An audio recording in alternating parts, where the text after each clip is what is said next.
Okay, so this is still skills review number 4, but I feel like I was rushing at the end since I had a meeting for number 4 and number 5. So question number 4 asks us to choose the best estimate for this combination, 2/3 plus 1/4. So what you need to think about is 2/3. Is that more than a half or less?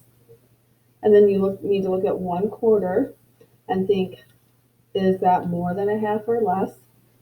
And that will help you decide if your sum is going to be more than 1, less than a half, between 1/2 and 3/4, or between 5/6 and 1.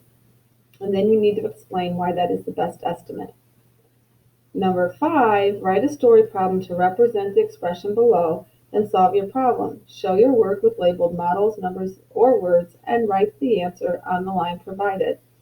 6 divided by 1/3. Remember when we did our dividing by fractions, whole numbers by fractions, we talked about it's either sharing or we're grouping. So either we know our total in both of those situations, correct? So I know my total is 6. I have to decide when I write my problem, do I want it to be a sharing problem to where I know how many groups I have, but I have to figure out how many each group will get? Or do I want it to be a grouping problem where I know my total and I know how much I can put in one group and each group has to have the same amount? I just don't know how many groups I can get out of that total of 6.